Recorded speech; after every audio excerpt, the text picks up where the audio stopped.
Hoje em dia, existem várias maneiras de os chips de computador serem resilientes diante de inversões de bits, como código de correção de erro ou memória ECC, mas você não pode evitar totalmente que as inversões de bits aconteçam. Em 1996, a IBM estimou que para cada 256 MB de RAM ocorre uma inversão de bit por mês.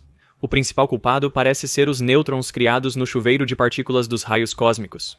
A partir de 2009, a Toyota fez o recall de milhões de veículos devido ao problema de aceleração não intencional.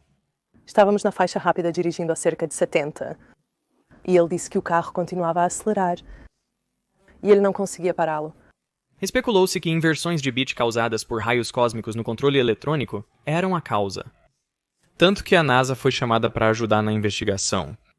Mas, ao que parece, os raios cósmicos provavelmente não foram o culpado. A NASA identificou como as principais causas: pedais de acelerador pegajosos, tapetes mal ajustados e, mais comumente, motoristas pressionando o acelerador pensando que era o freio.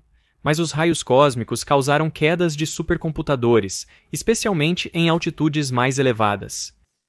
O Laboratório Nacional de Los Alamos, localizado a 2.200 metros acima do nível do mar, lida com falhas de supercomputador causadas por nêutrons. Por isso, o software salva automaticamente com frequência e detectores de nêutrons foram instalados em toda a instalação. Se você subir até a altitude de cruzeiro em um avião, poderá ver a radiação dos raios cósmicos aumentando em um contador Geiger para 0,5 microsieverts por hora a 18.000 pés, até 1 microsievert por hora a 23.000 pés, mais de 2 microsieverts por hora a 33.000 pés e mais de 3 microsieverts por hora em altitudes ainda mais altas e em direção aos polos. Na altitude de cruzeiro, isso aumenta a chance de um único evento perturbador de 10 a 30 vezes. Isso não é crítico se acontecer no seu laptop, mas e se ocorrer no computador de voo? Em 7 de outubro de 2008, um Airbus A330 decolou de Singapura para Perth. Pouco mais de 3 horas após o voo, o avião de repente mergulhou, descendo 200 metros em 20 segundos.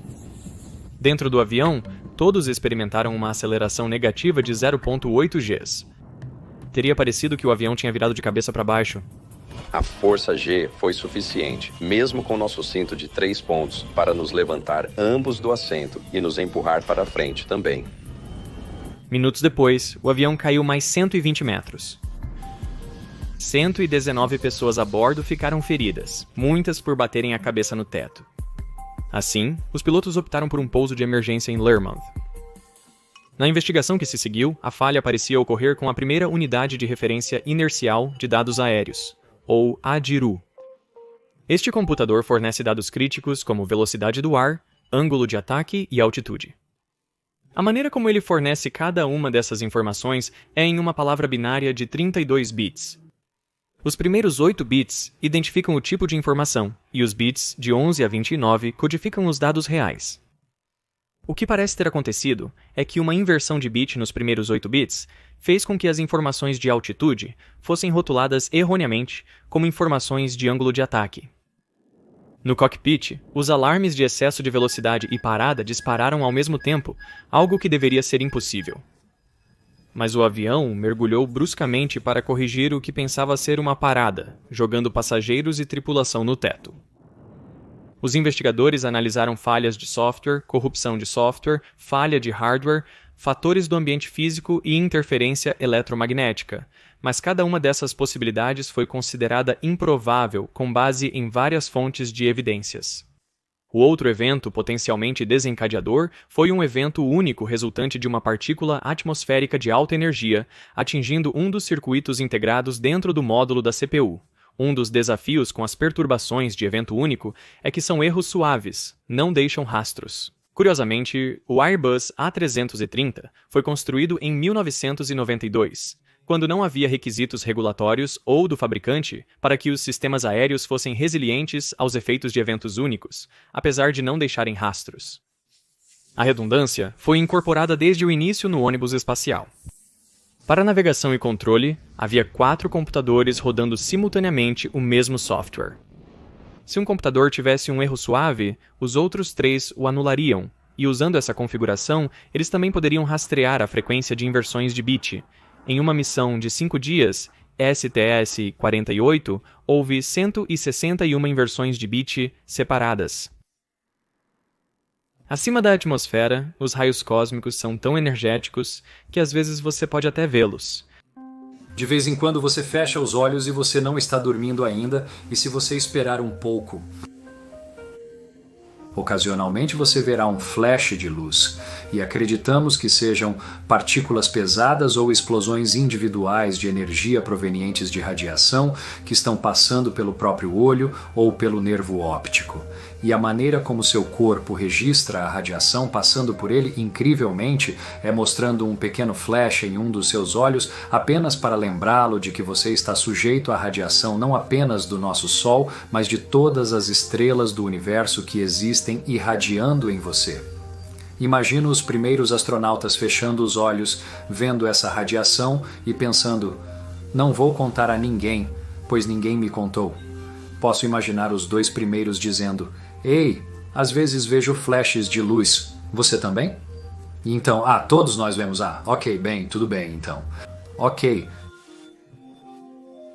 Para missões em outros planetas, proteger a eletrônica é crucial. Se um único bit de informação controla uma função crítica na sua nave espacial, digamos, seus propulsores, e isso muda de 1 para 0, de ligado para desligado ou vice-versa, você pode perder a missão. É por isso que o computador no rover Perseverance, que acabou de pousar em Marte, tem 20 anos. É um PowerPC lançado em 2001 com apenas 256 MB de RAM e 2 GB de armazenamento flash. Mas ele é resistente à radiação, o que significa que o design, materiais, circuitos e software são construídos para resistir a 40 vezes a radiação de um computador comum. Ele foi usado em mais de uma dúzia de missões espaciais desde 2005. Na verdade, quando começamos a fazer os testes do PowerPC anos atrás, a maneira como fizemos isso foi simplesmente colocar um processador de sistema operacional em uma linha de feixe, onde geramos essas partículas no planeta e procuramos por telas azuis da morte. Você pode meio que descobrir o que está dando errado e tentar desfazer isso para não chegar à tela azul da morte, porque uma nave espacial que entra nesse modo é basicamente irrecuperável. Quando a nave espacial Voyager 1 deixou o sistema solar, percebemos isso pelo aumento no fluxo de raios cósmicos que ela experimentou. Embora na Terra as partículas emanadas do Sol e o vento solar sejam uma fonte de radiação, mais adiante, essas mesmas partículas mantêm uma bolha protetora, a heliosfera. Ela ajuda a desviar e retardar os raios cósmicos do espaço interestelar, protegendo o sistema solar da radiação ionizante. Mas o Sol tem um ciclo de atividade de 11 anos, então essa proteção flutua. O fluxo de raios cósmicos na Terra é muito menor quando o Sol está ativo do que quando está inativo. Na história do nosso planeta, os raios cósmicos podem ter desempenhado um papel ainda maior, alterando não apenas em eletrônicos, mas nos códigos genéticos de organismos vivos, fornecendo algumas das variações sobre as quais a seleção natural atua. Maria Van de Vogel agora é membro da Câmara dos Representantes da Bélgica, eleita pelas pessoas, não por uma partícula. Mas a história dela é um lembrete dos zilhões de partículas que percorrem o universo por milhões ou bilhões de anos, uma das quais pode, a qualquer momento, mudar sua vida ao passar por um pequeno transistor e